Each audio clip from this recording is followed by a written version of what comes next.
ఒక్కసారి కొమ్మూరి గోల్డ్ కి కాల్ చేయండి. తాకట్లో ఉన్న మీ బంగారాన్ని విడిపించి మార్కెట్ ప్రైస్ కి వాళ్ళు కొనుక్కుని మిగతా డబ్బులు మీకు ఇచ్చేస్తారు. వెల్కమ్ టు మనం టీవీ. మనం టీవీ ఉన్నది మన కోసం. ఏపీ కేబినెట్ లో త్వరలో భారీ మార్పులు జరిగే అవకాశం ఉందంటూ కూడా సీఎం చంద్రబాబు హింట్ ఇచ్చారు. ఇప్పటికే సీఎంల పనితీరు మీద మినిట్ టు మినిట్స్ అప్డేట్స్ తెప్పించుకుంటున్న సీఎం ర్యాంకింగ్స్ కూడా ప్రకటించారు. సో ఫస్ట్ ప్లేస్లో అచ్చెన్నాయుడు, సెకండ్ ప్లేస్లో నిమ్మల రామానాయుడు, అండ్ థర్డ్ ప్లేస్లో సురేష్ గారు, అండ్ ఫోర్త్ ప్లేస్లో డిప్యూటీ సీఎం పవన్ కళ్యాణ్. ఇలా అందరికీ వన్ బై వన్ ర్యాంకింగ్స్ ఇచ్చారు. సో ఇలాంటి నేపథ్యంలో ఇప్పుడు త్వరలో భారీ మార్పులు జరగబోతున్నాయి.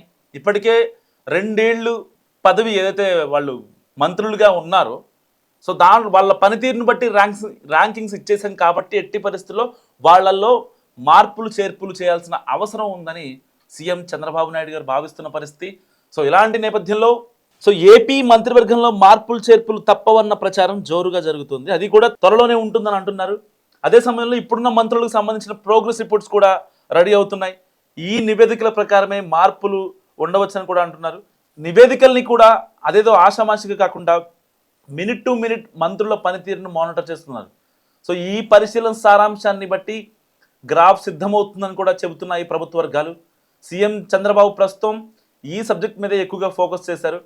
తాము నిర్వహిస్తున్న శాఖల మీద మంత్రులకున్న పట్టు, అధికారులతో ఎలా ఉంటున్నారు, ఎన్ని సమీక్షలు చేస్తున్నారు, కేంద్రం నుంచి ఎన్ని నిధులు రాబట్టగలిగారు, ఎన్ని ప్రెస్ మీట్స్ పెట్టారు లాంటి అన్ని అంశాలను పరిగణలోకి తీసుకొని మార్కులు వేస్తున్నట్టు కూడా తెలుస్తుంది. అలాగే ప్రభుత్వ కార్యక్రమాల్లో ఎంత చురుగ్గా ఉన్నారు లాంటి క్షేత్రస్థాయి వివరాలకు సైతం ప్రాధాన్యత ఉంటుందని చెప్తున్నారు.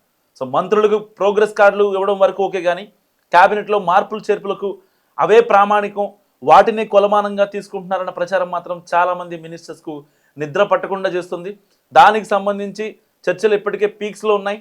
ఆ చేంజెస్లో ఉగాదికే ఉంటాయా లేక మరో 2-3 నెలల్లోనా అన్న చర్చ కూడా జోరుగా జరుగుతుంది. దీంతో ప్రస్తుతం ప్రభుత్వ పెద్దలు గురిస్తున్న మినిస్టర్స్ గ్రాఫ్కు ప్రాధాన్యత ఏర్పడింది. ఇప్పటికే కొంతమంది మంత్రులకు సంబంధించిన వ్యవహారాల చిట్టా సీఎం దగ్గరకు చేరింది. సో ఎవరి పర్ఫార్మెన్స్ ఎలా ఉంది, ఎవరిని మార్చాలన్న విషయంలో కూడా ప్రాథమిక అవగాహనకు వచ్చినట్టు కూడా చెప్పుకుంటున్నాయి ప్రభుత్వ వర్గాలు. అన్నిటికీ మించి ఈసారి జరిగే మార్పులతోనే వచ్చే ఎన్నికలకు వెళ్ళే అవకాశం ఉన్నందున ఎక్స్ట్రా కేర్ కూడా తీసుకుంటున్నారట.